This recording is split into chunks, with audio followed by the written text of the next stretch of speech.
All right, everybody. So we're going to get started. So this is period 4, midterm skeleton outline, and we're going to start at 1815 with the Congress of Vienna, and then it goes all the way till 1918 with the aftermath of World War I. And so we look at these modern civilizations, and the place we begin is really the post-French Revolution world. You have America as an established nation. France is gone through its turmoil with Napoleon. Now in the post-Napoleonic world, we really see the Greek and Belgian revolutions and then the revolutions of 1848. Now, really, what these show us is a spread of liberal ideas. And I'll get into this concept of liberal in just a moment here. But with these ideas, we're really talking about creation of a constitution, really getting rid of the monarchy. So you have these two concepts in the post-French Revolution world where you have the Congress of Vienna, which creates peace, and really the Congress of Vienna reestablishes monarchies. And so there is a relative period of peace, 25 years of peace, but ultimately these ideas still get out. And that's the main idea to look at is France, although it eventually becomes a republic, does have to go through the Napoleonic era. And so over time, these ideas will spread. And so we really look into, and really where your unit begins and where the questions for the exam begin is really this after 1848. So coming out of the French Revolution, out of the world that reestablishes monarchies, we get into this compromise between the liberals and conservatives. So first let's look at what this classical liberalism is. So I'll just put a liberal here. And really you can break it down into three major ideas, and really what they want politically is a constitution. And then ultimately, when you talk about the economic system, we're going to move out of the mercantilist system and we're going to move into a system that has laissez-faire economics. And this is ultimately what Adam Smith had talked about. And then we talk about freedom of religion, or even secular, if you choose to be. And we're going to juxtapose this. We're going to compare this to the conservative viewpoint.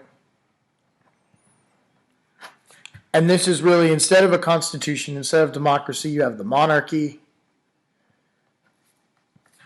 And then in this, you have the mercantilist system. And then the other thing you see is the church as an establishment. Now, Protestant or Catholic don't really need to differentiate, but being able to compare both of these concepts, this is really the concept that the French Revolution was going for, American Revolution, Haitian Revolution, liberation of Latin America, which we'll get into. And then conservative really represents a lot of the nations that we'll talk about with imperialism, so going into the 1800s with the British East India Company and things like that. Eventually the conservative notion and the liberal notion will join in a lot of different ways, but the compromise here is a constitution, but no violence, no violent revolution. That's the compromise. And so really what we see is this compromise manifests in the rise of two nations, or the resurgence of Italy here, but this rise of nationalism, which is pride in your heritage, pride in your country.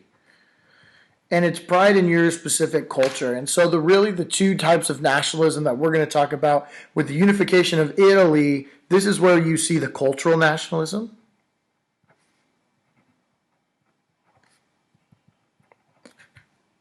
And then down here in the unification of Germany, this is where you see the political nationalism.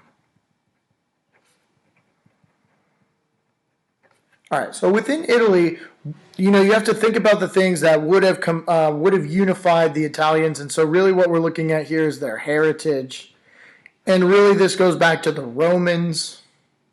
And so when you talk about coming off of the Renaissance and this kind of resurgence of Greco-Roman ideas, this is not too far off, and then the language is a big part here, and then also being Catholic. And so through this, Italy becomes a unified country out of the small states, and ultimately they become prideful of being Italian based on their cultural heritage, Whereas the Germans, you're going to create a new country. And ultimately, this country is proud of its new heritage. So if you look at the cultural nationalism, especially in Italy, this is really going back to the past, whereas the unification of Germany, we are proud of being German now, and the unification of Germany is where you have the German Confederation, which was created after the Congress of Vienna. Okay, so the German Confederation is a bunch of these small little states, and it's a lot like what Austria-Hungary is, but in this case, they're able to come together, and the German Confederation becomes Germany. And what is Germany good at? Well, with Bismarck, they industrialized, so they're good at war. They're good at, with their military. And ultimately, what does it mean to be German? It means that we win wars. And so ultimately, Germany will start building an empire, and this will build this pride in what it is to be German. And I suppose that these ideas aren't too far off when you think of getting into World War I and then World War II as well. Okay, so this is looking at the different nationalism ideas, and really this is what you talk about with the post-French Revolution. Now, the Industrial Revolution will play a role here as well, especially when you get to Germany, a lesser degree when you get to Italy, and this will also feed into imperialism. But before we get there, looking at sort of the other part of the world here, getting into Latin America, as we see these Enlightenment revolutions that spread to the creation of the United States of America, we are going to see this in Haiti as well. The reason the Haitian Revolution is significant is because it really is the first successful slave rebellion, and it's sustainable.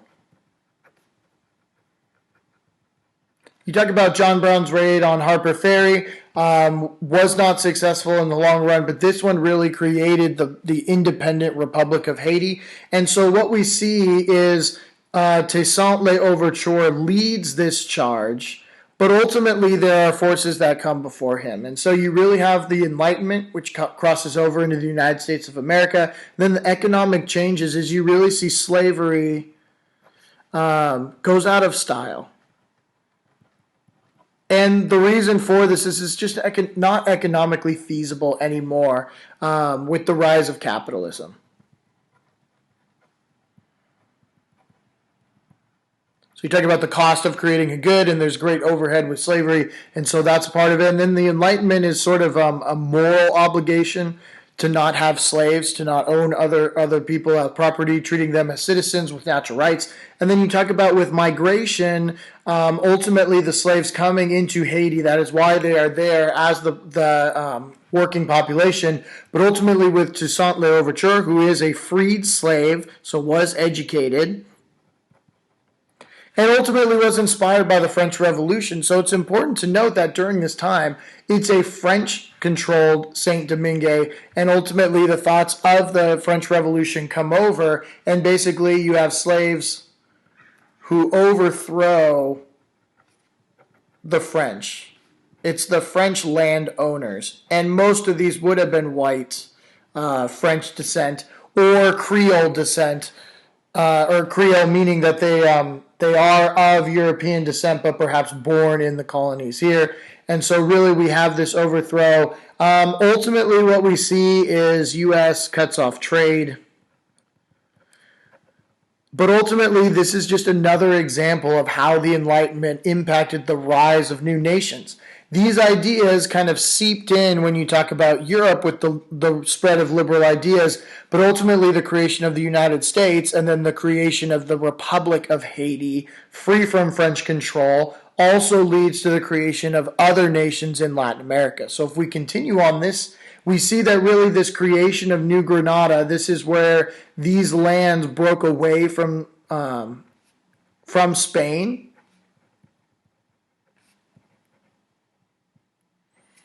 And ultimately, New Granada, which you have New Spain and New Granada, and then New Granada broke away and then becomes Gran Colombia. So we're following steps here. First, it's New Granada, and that's under Spanish control. And then Gran Colombia is a grouping of lands that broke away from Spain, and then ultimately these break up into individual countries. So you have Venezuela,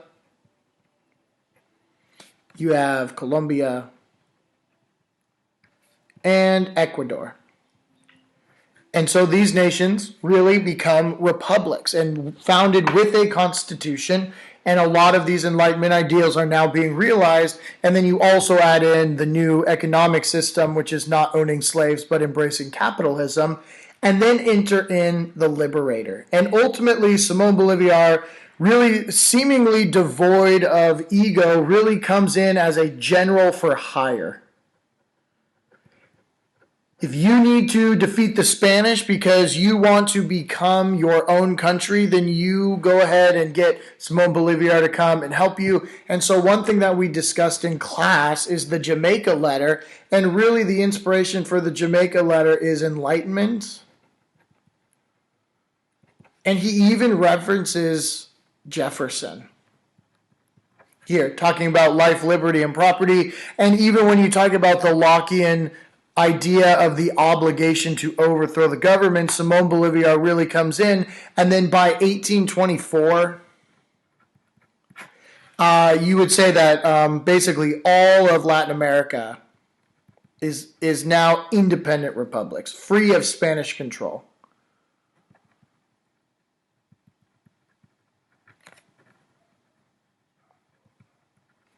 Okay, so that kind of covers it for the post-French Revolution world. We see the Haitian Revolution. We do see the unification of Italy and the unification of Germany in the 1800s. And then we see the liberation of Latin America as well. And so really we have entered in sort of the beginning of this nationalism type movement, and ultimately it'll feed into capitalism. And then when you add in the imperialism, the need for raw material. Okay, got cut off there. The results in the fragmentation of Gran Colombia is something I covered in the previous page, and so I'm just going to cross this off here and just understand that ultimately Gran Colombia did become those three independent states of Venezuela, Ecuador, and Colombia. Okay, so moving back to Europe, we're going to get into industrialization, and the industrialization really starts in Great Britain. Eventually, the second wave of industrial revolution will spread to Germany, France, and America. But ultimately, at this point, we're going to start here. And so the economic impact that we see with the rise of industrialization really is felt in the English textiles. So we're manufacturing clothing. And so ultimately, the cottage industry is where this begins. And so really, you have to think of women in cottages making quilts. And then ultimately, we can make quilts and shirts and clothes, and we can make them quicker with machines. But the cottage industry is in homes, and so ultimately can only sustain a certain number of machines and a certain kind of machine. And so with things like the spinning jenny and increasing the ability to make these clothes much quicker, the factories, really, you have a couple of things compounding here. So the factories arise because machines are too big. They don't fit in the home. So this cottage industry of making clothing in the home and selling it for wholesale price is not going to be feasible. So the machines are too big, so we need to make factories. And then also the factories are built in town centers. And this is ultimately where you have a bigger rise of urban centers. And so ultimately what this creates is migration to towns. And the reason why is because that's where all the jobs are. If you want to get hired, you're going to have to go where the factories are, and the factories aren't where the cottages are. And so it creates this migration into towns. The machines get bigger, and the whole thing kind of snowballs. And we'll see the effects of that in just a moment. So looking at this, really a major component of the rise of this in Great Britain is allowing its citizens to embrace this concept of capitalism, where you don't need any state control necessarily, and you can allow merchants to go out and self-interest will run. And so the rise of capitalism over mercantilism is shown here. And in Great Britain, this is a specific priority choice. And so when you talk about these factors of production, it's really taking a scientific approach to manufacturing. And so the land is looking at the raw materials that go into this. And how can we cut down on the cost of raw materials? Well, eventually, this is going to lead to an imperialism. And then the labor, right, what is the effort that goes into this? And ultimately, it's going to be lower class immigrant citizens who ultimately do this. And then the capital is ultimately the machines that we're seeing here. And so these economic terms really taking in what does it make or what does it take to make something? Well, it takes land, labor, capital, and you want to be as efficient as possible because that's going to mean that you create a greater profit margin. So when we talk about the first wave of industrialization, it really is in the English textiles, but we also see agricultural changes. So putting animals in enclosures, using more than just crop rotation and breeding livestock. We see the rise of mules as pack animals. And again, this is really just a concerted application of science from the previous era, and we see it within the cottage factory and the textiles, and then we also see agricultural changes. And so you have to ask the question, so why was England first? It's really just they were the perfect situation. It's not that they were smarter or more ingenious in that way, but really the rise of entrepreneurship, so allowing citizens the ability to take control of that, and then allowing for capital to invest in different projects. And so the upper class is able to have more discretionary income. And then you also have the amount of farmland. And then you do have a workforce that is unemployed, meaning they want a job, they just don't have one. And then they do have a considerable amount of natural resources. But because of all of this, it really is the rich get richer. And so this leads to a rise in colonialism. Because ultimately, when you look at capitalism, well, if we can get the raw materials for cheaper, we can make a higher profit margin.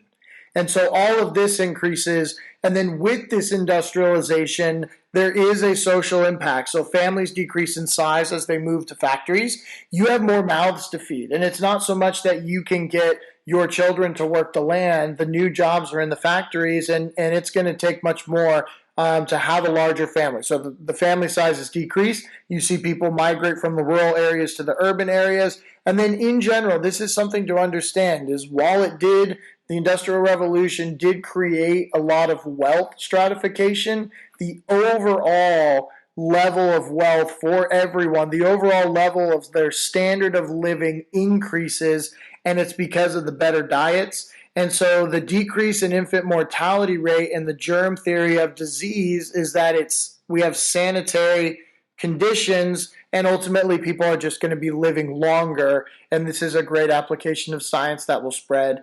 And is possibly one of the few positive components of the imperialization of Africa and things like that. Okay, so that's the first period of industrialization, and that really is the late 1700s, really moving into the early 1800s. So let me put that. Okay, and then we're going to get, this is textiles.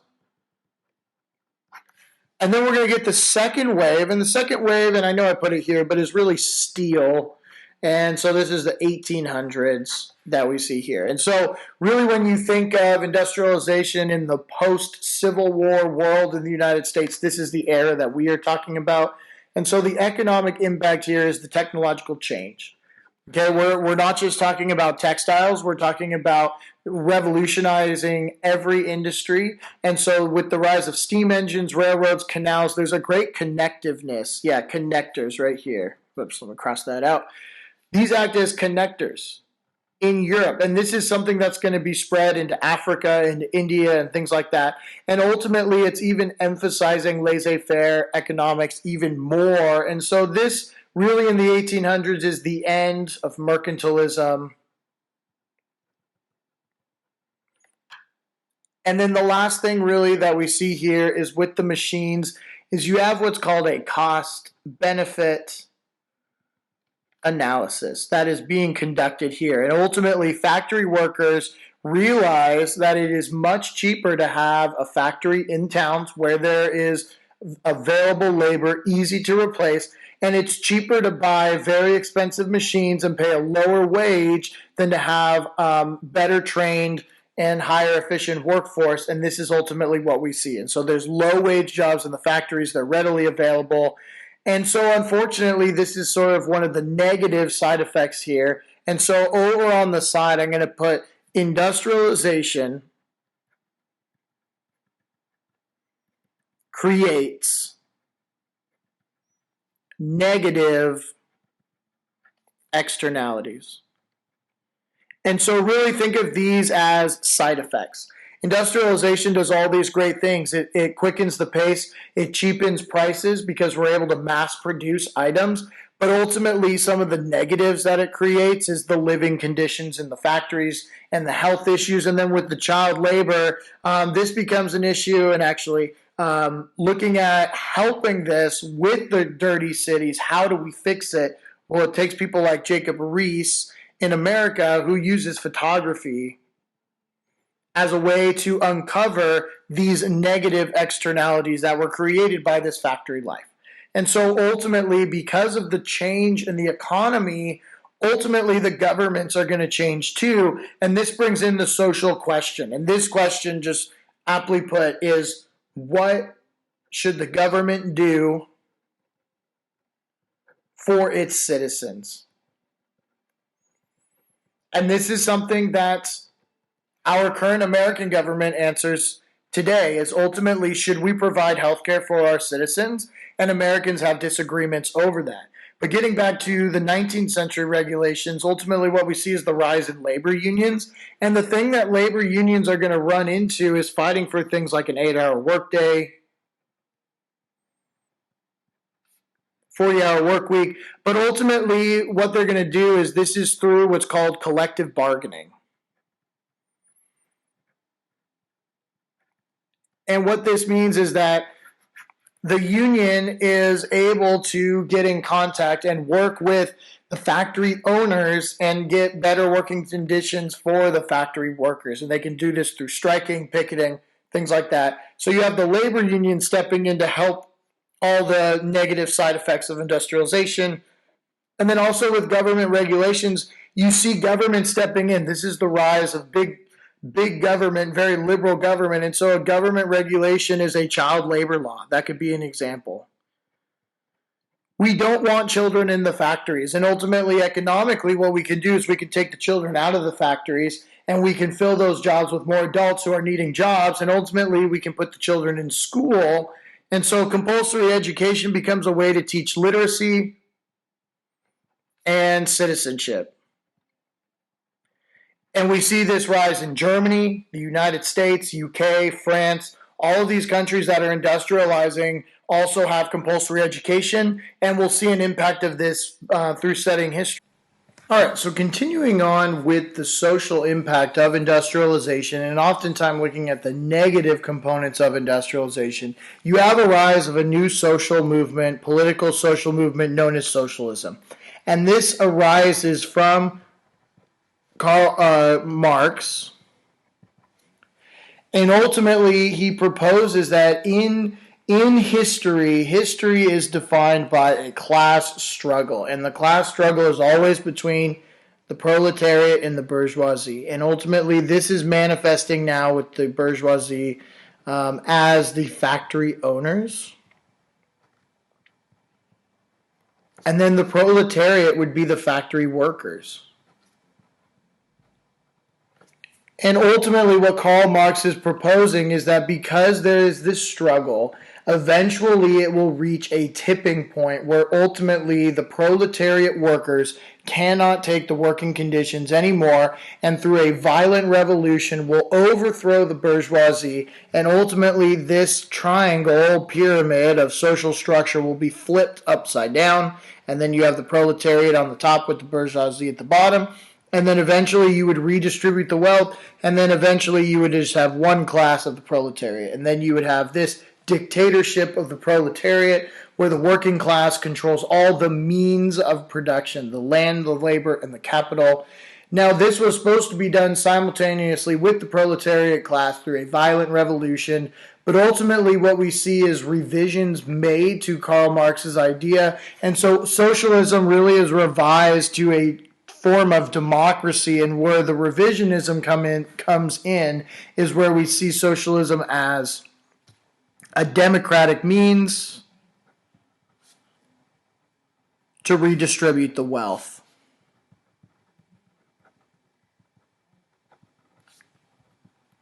And this is important because of the wealth stratification that is created by the industrialization. And so you could say like a big country like the U.S., so the United States in this regard, the U.S. would pass a law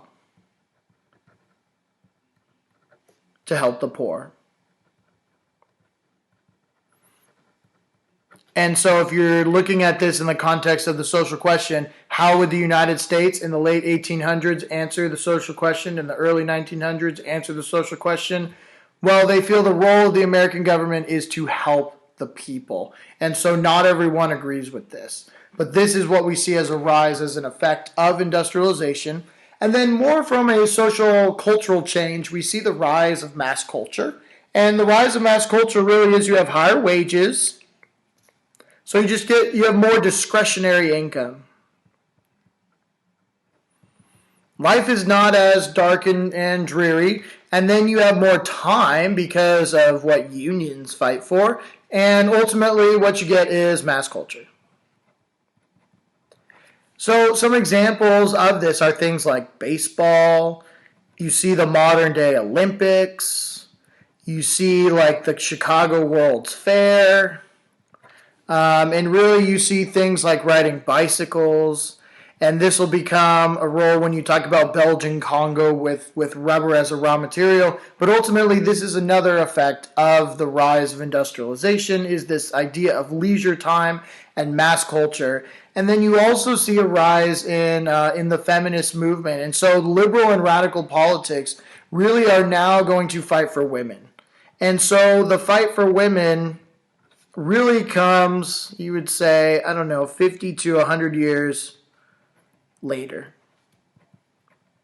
So all that enlightenment, all those natural rights, we're really talking about landowning males. And so some of the things that the feminist movement brings up is really the empowerment of women and really empowering them to vote. It's not so much that you need a good husband that will vote for you. Now you can vote on your own. And then also talking about the issues of the rise of alcoholism. So talking about temperance and getting rid of that as an issue, and then the abolitionism of slavery, which we see successfully in several countries, early in the 1800s in Great Britain, and then later in the middle of the century in the United States. And then the cult of domesticity, the idea that women should be the child rearers, is kind of flipped on its head. And so the cult of domesticity really becomes flipped on its head.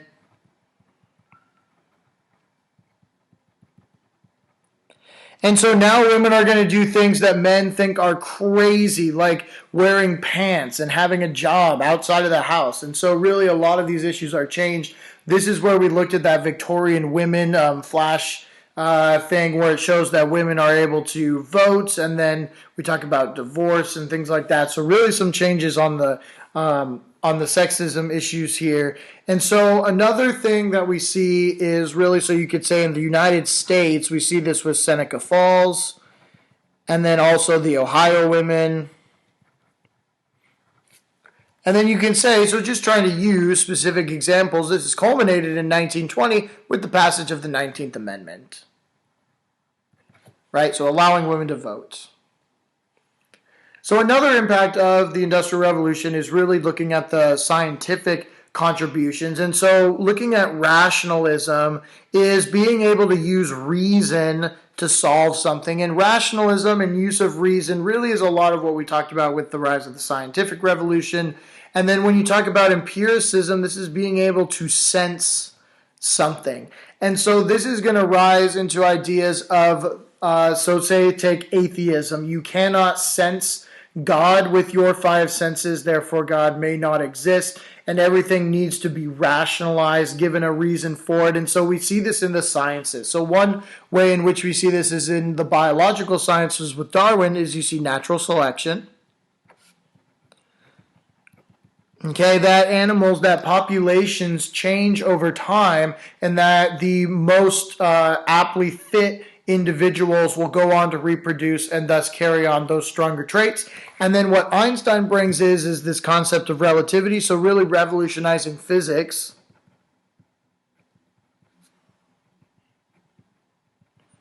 And then we also see this in the newly found field of psychology. And so psychology really is looking at the brain slash the mind, so maybe human neuroses. And so really, yes, this is science, but it's new sciences, things we had not seen before. And really this came about with the allowance of innovation with self-interest in capitalism. And so these things rise. And then we also see a change in more of the arts and music. And so ultimately romanticism rises up here, and it's a focus on emotion, not necessarily on realism. And so really it's not so stringent, it's a little more open. And so really we see this with like the rise of Beethoven's music. This is what we looked at in class, is so earlier in Beethoven's career it's much more classical sounding, much more stringent, and then it becomes a little bit freer and darker and things like that. And another example, just talking about from the literature perspective that I mentioned in class, is with Mary Shelley's Frankenstein. And so really what Mary Shelley is trying to show is perhaps science can go too far. And so it's really a social critique on the Industrial Revolution here. Okay, so these are the concepts that are related to the Industrial Revolution. So if I could just go back for a moment, and you go back to part 2, really what we see is over the course of the 17 and 1800s, after the Enlightenment political revolutions, we do see, especially in Great Britain, the rise of textile industries, and then eventually this will culminate in a second wave of industrial revolution, and then this will lead into how are we going to fix the problems. And one way that is proposed is with a socialist revolution. This is obviously modified into a more realistic approach. And then some other components that are related to industrialization really show the rise of leisure activities, scientific contributions, and then even with Romanticism as the social movement. Okay, so moving into imperialism, this is where a lot of these concepts converge. And so I'm really going to just add a couple things onto the side here. And so what we're looking at is this is new imperialism is an effect of the changing economics, so capitalism. And then we also see the rise of nationalism, so bettering one's country in the name of their own culture. And so with this, we also see, because of industrialization, we need to get cheaper raw materials. And the way we're going to get cheaper raw materials is going into other places that is not Europe. And ultimately, we're going to get us to this definition here, which is that imperialism is the policy of strengthening one's own country, and it's making it into an empire through military and diplomatic dominion over areas of the world into colonies. So we feel as a society that we are a superior culture, and because of the industrialization's drive for cheaper raw materials, it is justified to take over these lands. So this drive for cheaper raw materials and labor ultimately will drive this, and you can't have this without capitalism, and you don't need the raw materials unless you're industrializing, so all of it really goes together. Then you add in the nationalism component, which is the concept is that our culture is superior than yours, and even our people are racially, genetically superior to yours. And so we're going to apply some of the sciences from the rise of industrialization, and we're going to put it into the context that the European race and the European culture is vastly significant and superior to others. And so we see this in The White Man's Burden, and this is an example of literature. And so basically it's saying that it's a burden that the white man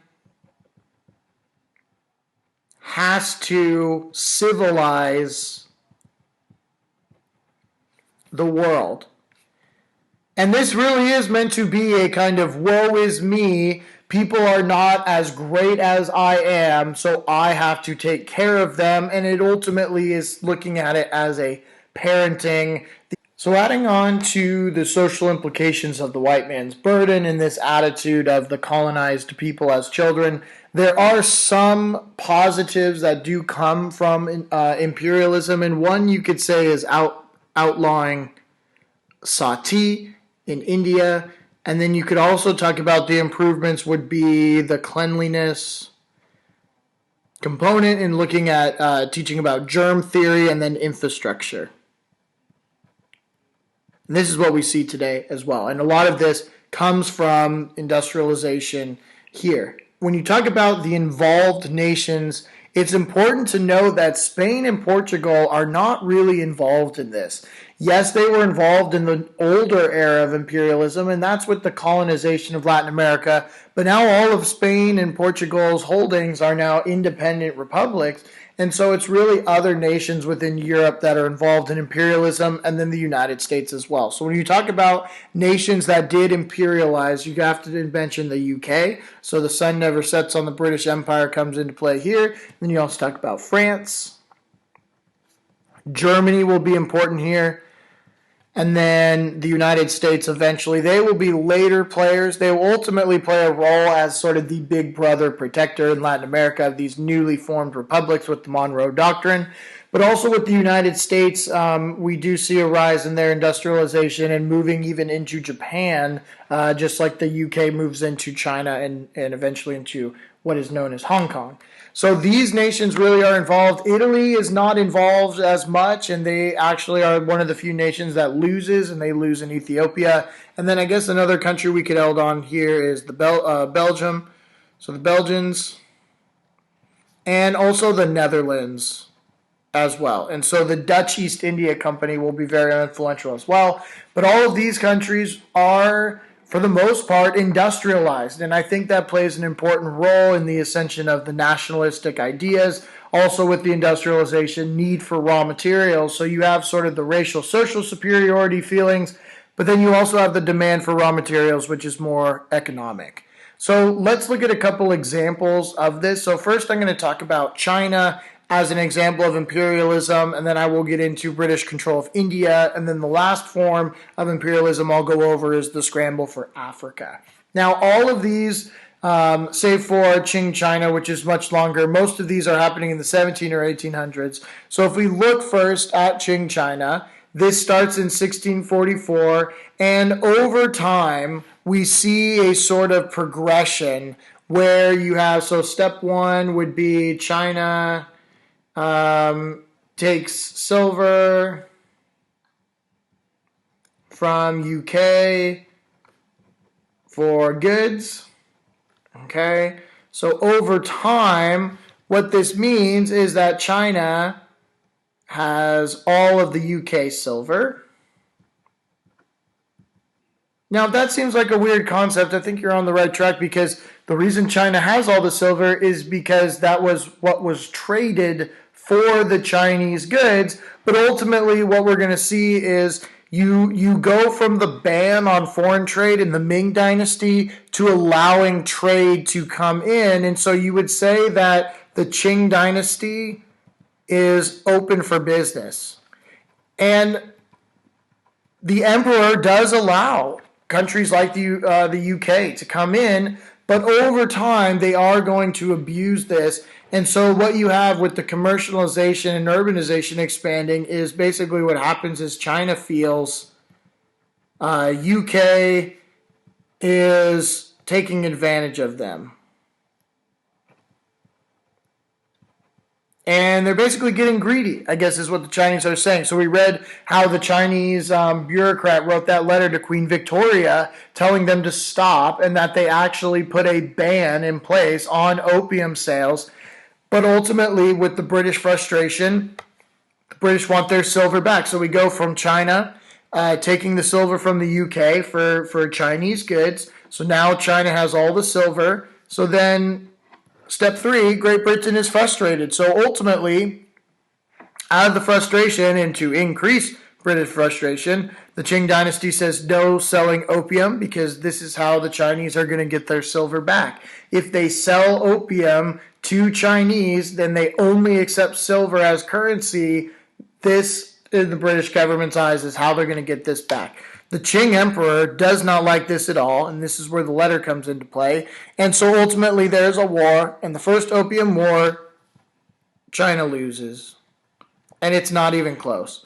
And so after the first Opium War, you have this Treaty of Nanking, And ultimately what this creates is spheres of influence. And so it's limited trade.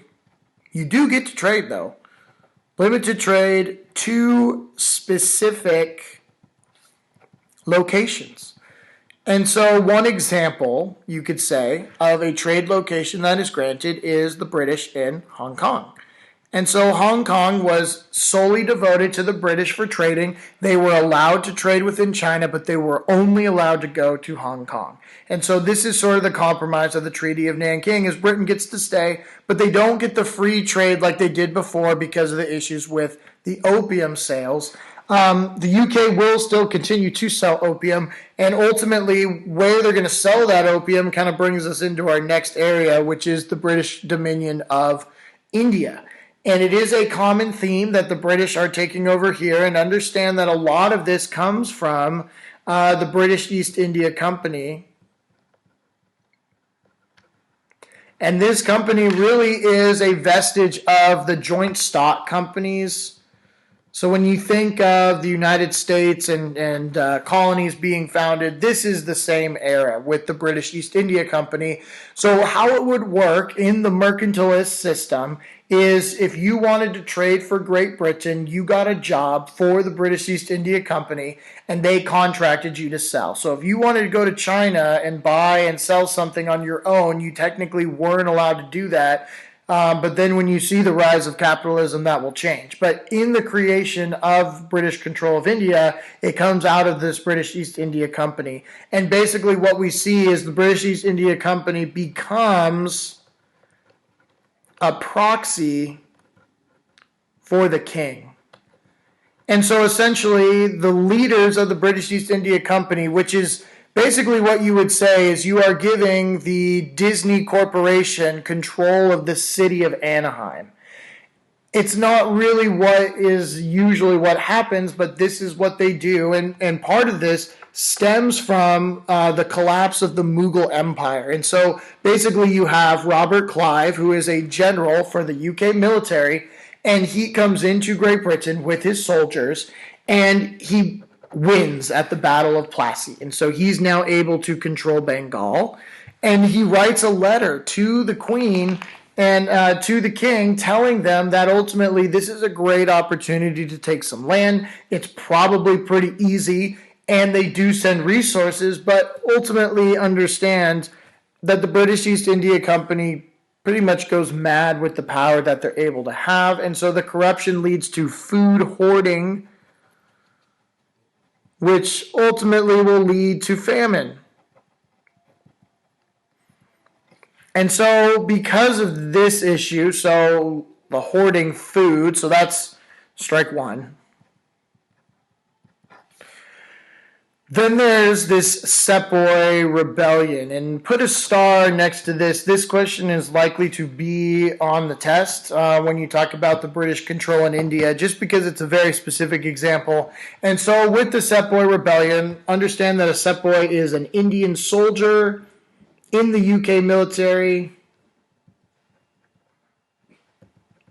And what the British East India Company would do is they would take the rifle cartridges and they would dip them in oil, pig fat or beef fat, and ultimately the Hindu or Muslim soldiers would have to put them in their mouth to get the pin out, and they wouldn't be able to do that because they would be consuming animals that are against their religious freedom. And so you have this rebellion that occurs where you have these Sepoy soldiers overthrowing basically as a military coup. And so because of this, basically the UK says no more. And so there's famine, so that's bad. And then also there's the soldiers rising up. And to give you perspective, the military power of the Sepoy military was double the size of the UK infantry units at this time. So what do? We end the British East India Company, and so now we're going to send in governors instead.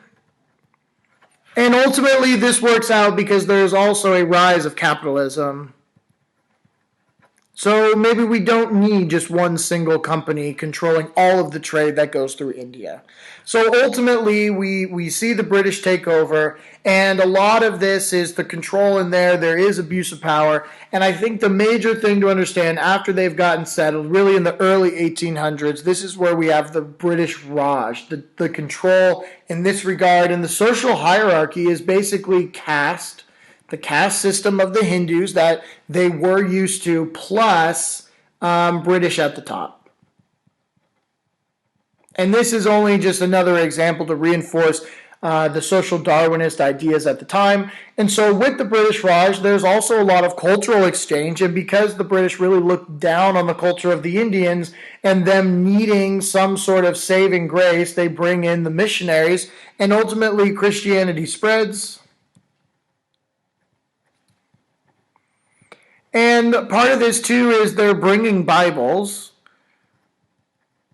And what's significant about the Bibles is that they're able to read these Bibles to the natives, so also further proof of the benefit of the compulsory education, the liberal social reforms. But we do see specific education of the Indians, and there's debate over what education is best. And ultimately, they decide that English is best, and there's that outrageous quote that we read where they talked about how, I read all of the literature and it just has no intrinsic value. English is the best. And that is ultimately what we see.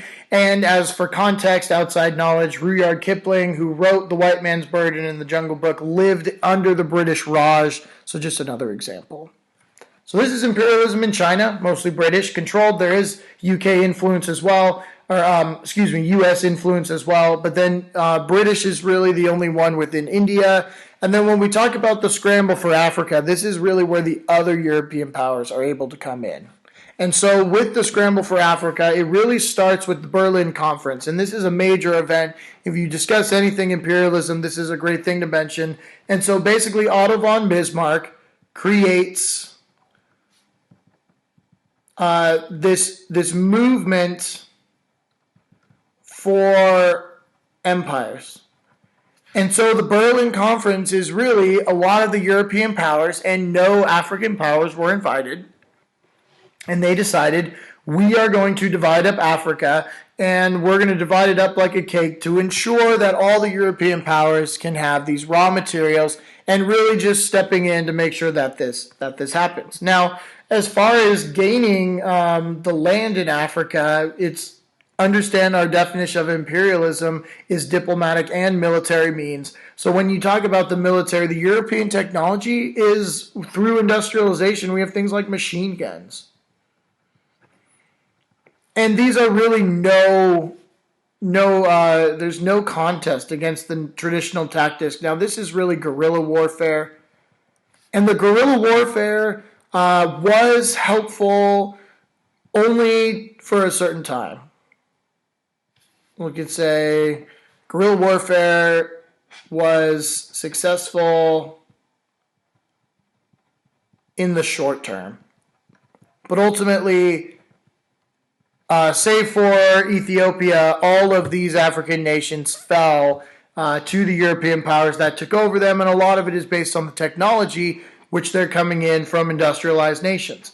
Now, when you talk about the extraction, they use a lot of the African labor, and it is essentially slave labor, even though slavery is now outlawed in these European nations. And so it's really the rising of plantations here. And so the one example that we talked about in depth in classes with the Belgian Congo. And so King Leopold II really got behind this idea of taking over the Congo, but he himself never went there. And you see a lot of the people gone, right? Population decreases by 10 million, and a lot of this is incompetence with things like famine.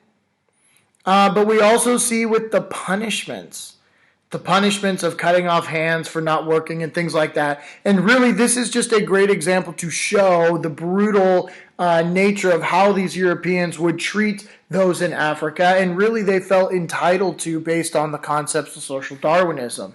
Now, adding in the industrialization, they're going to add in roads and railways, and these connect as a way to transport the raw materials, because that's the reason they're there. Yes, it is to spread Christianity and spread influence, but really more than anything else, it's connecting away as a way to extract raw materials. And so ultimately you need the trains because a lot of the raw materials are in Africa. So let me try. It's okay. So here's the Congo, and we're going to drill in the Congo, and then we're going to build trains to the ports, and then the ships are going to take it back to Europe. And so that's what we see. And so one example is with Cecil Rhodes, talked about a trans-African railroad.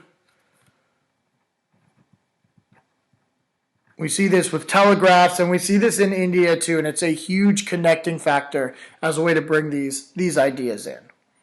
Okay, so we've gone through a lot of the political revolutions after the French Revolution. We've gone through industrialization. We've gone through this imperialism, the rise of nationalism. Now, all of what we talked about is going to culminate. And so the way it's going to come together is in World War I. And really, the way historians look at World War I is sort of as an inevitability. Because of the main causes, which I'll get into, militarism, alliances, imperialism, and nationalism, because of these long-growing, long-term issues over the course of the late 1700s and throughout the 19th century, this war was going to happen. So the metaphor I gave in class was that the European powers are getting ready for prom, but there is not a prom. Well, now we have our prom with World War I. And so getting into those long-term causes, militarism really is an effect of industrialization. And so take Germany, for example. Otto von Bismarck created German culture as winning wars. Well, how do you win wars? You have a great military. And how do you be great? You create an empire. You win battles. You take on land. And so the militarism is an effect of industrialization. And you can say that innovation is due to capitalism. What is in a country's best interest? Well, it is to create the most deadly weapons as is possible. And so based on the ideas of capitalism, that was what was needed, and so that was what was created. So that's the one part. And then the other long-term cause that led to World War I is with the Triple Alliance, so the Central Powers. So this is Germany, Austria-Hungary, and yes, it's Italy, but they will change. And so our Central Powers really will have the Ottoman Empire join them. And they're going to join in 1915. Okay, so these are our Central Powers. And then over here, I'm going to draw our Triple Entente. The Allied Powers isn't something that will come until later, but the Entente is the UK. And this is also including France and Russia. The United States will eventually join the Entente powers when Russia leaves the war, so I guess we could put the U.S. here as well. But these alliance systems come into play, and ultimately the leader of Austria-Hungary is assassinated by a terrorist leader of a pan-Slavic movement, and ultimately this is the opportunity that the forces seize as this is our prom, this is where we're going. Continuing on with the main causes, so these are long-term causes. The other one is imperialism, and so this is the empires. And ultimately the empires come into play because the empires allow for cheaper raw materials. And it's an arms race, quite literally, because when you have the raw materials, you can make weapons faster, and so your military force will be much more advanced than the other European nation, and it is a literal race to be the strongest. And then you also add in the cultural social movement, which is that our country or our culture is the best. And so really this is used as a justifying action to ensure that what you do is the right thing in that regard. So those are the long-term causes that come into play. Pride in one's country, pride in one's culture, and then also with the raw materials coming in, the alliance systems, which will play a role when we talk about the short-term cause here. And then also when you talk about the militarization, the biggest military possible based on the economic system that it provided really is as advanced as it could be. And so this is really where it clashes. And so I think I gave this as a metaphor in classes. This is a powder keg. And so you put all the different main causes in, and this is your gunpowder. And then ultimately we need a spark. We need a short-term cause. And so Gavrilo Princip and the Black Hand, which is a Serbian nationalist. Okay, the Serbian nationalist kills Franz Ferdinand. And it's a little bit convoluted, but the Franz Ferdinand is the leader of Austria-Hungary, or Crown Prince. And so because he is killed, and because the Russians are upset because they support a Serbian nationalist, they support the Slavs, the pan-Slavic movement, there's conflict, and Germany uses it as an opportunity to say, well, that went against the alliance system, and they use it as a way to start World War I. And they really thought it would be a very quick type of movement. And so when you talk about the early war, without nationalism, this war might not have happened. And so really you can say, this is your opportunity to do something great, do something for your country. And so the early naivete, it's you have a lot of people join. And these are the things that we listened to in those audio recordings where the kid who signed up was so excited that he was going to war. And we look at that poem by Rupert Brooke, The Soldier, just saying that you would die for England, and what a great cause to die for. And just talking about, look how great our technology is. It will be so decisive. It will be so quick. It will be over by Christmas. And we don't even need to worry about it going further than that. And so really getting people to join, well, it'll be over by Christmas, is much different than you're going to sit in a trench for 4 years. And so a lot of the new technology, you would say, it's a jading. So people are jaded and ultimately are negatively impacted. And I'm not talking about things that are happening like physical damages on the battle. Obviously, people are getting mowed down by machine guns, but negatively impacted. I'm talking more about when they come home with shell shock, where their whole reality is altered, because that is not at all what they had expected to see, and it just shatters their reality. So rise of PTSD and alcoholism. Now, going along with the naivete, we talked a lot about how England got their people to join the war force, but this is another example of the naivete, is with the Schlieffen Plan. Basically, the Germans were so confident that they could end this conflict easily that with the Schlieffen Plan is you would destroy France first, and then you would attack Russia. And the reason why you would do that is, in the minds of the Germans, is that they could easily defeat France, and then they should go for Russia, and understand that they could beat Russia before Christmas, before it gets wintry. And so ultimately this is the plan, and it fails miserably. And ultimately what we see is that a two-front war does develop, and this is where we have stalemate. And so for the first time, this modern war that we have, you're not really making a lot of gains. You're making maybe a couple feet and going over through no man's land. And so ultimately people are stuck in trenches, and that will shift the war technologically, where we see less of generals on horses and more in tanks, because they can go over trenches, grenades and tear gas because you can be thrown in trenches, and then barbed wire just in case someone wants to run into your trench. All of these things are ways to try and advance the military in this way. Now, the other thing that we see is, because it's taking much longer than anticipated, you have troops that are recruited from the colonies, and they are promised independence if they fight. And the Europeans seem to forget when the end of the war comes. So throughout the war, and it is getting darker, late in the war, there is another thing to kind of add insult to injury, and that's the 1918 flu epidemic. And this actually kills more people than are actually killed in the battlefield. But things do shift. So in 1918, the flu epidemic. Slightly before that, in 1917, you have the Treaty of Brest-Litovsk, and this is ultimately where Russia leaves the war.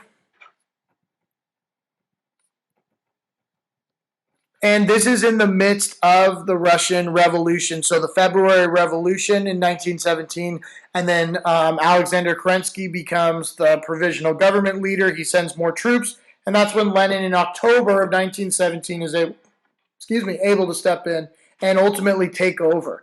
And so we'll see the Russian Civil War continue until 1922, but they'll enter back in for World War II. Now, at this time in 1917, you do see America come involved, and the Lusitania was sunk, and this is a UK ship with 100 Americans on it. Now, the Germans were open about their warfare with the submarines, and that if you entered any of those waters, that they would sink it.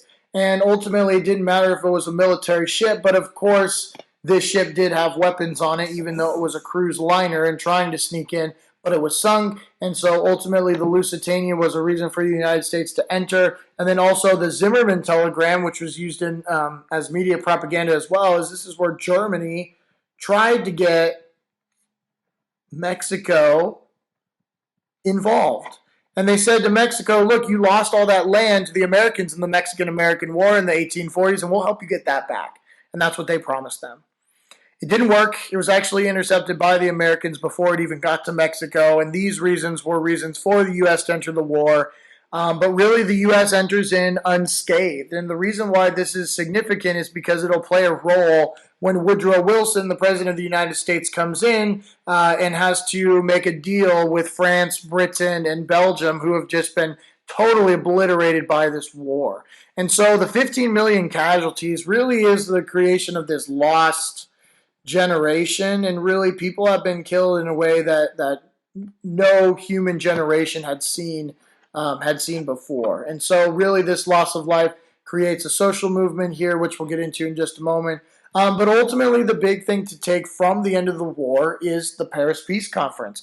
And so the German leaders were not invited. The Russian leaders were also not invited. And so you have France, Belgium, Great Britain, and the United States. Those are your big four. And basically, they come into the Palace of Versailles to hash out this peace plan.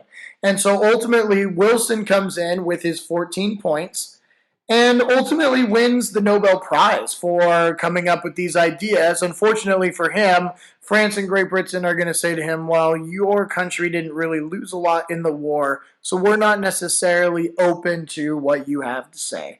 So one thing that we did see is somewhat of the free trade. The League of Nations is created, but of course without the United States.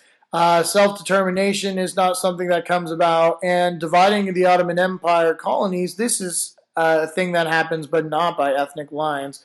And so Ottoman Empire really will be divided up without regard to culture. And this will lead to a lot of issues going forward in the Middle East that we'll discuss as well.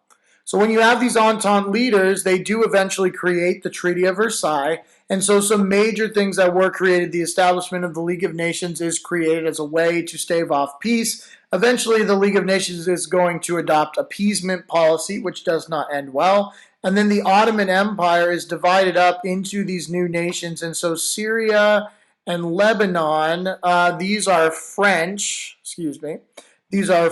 mandates. And so more land for the French. And then Iraq, Palestine, Egypt.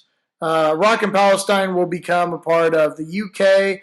And then Egypt ultimately is free. So it's its own country, and then Turkey is also free. And part of why they were allowed to be free is because they adopted some Western ideals like democracy. And then the other thing that's very sad is that the colonies themselves, those that fought in the war, were not given independence and continued on to be colonies until, and this is really until the 1960s. And this is ultimately where countries in Africa will arise is in the 1960s.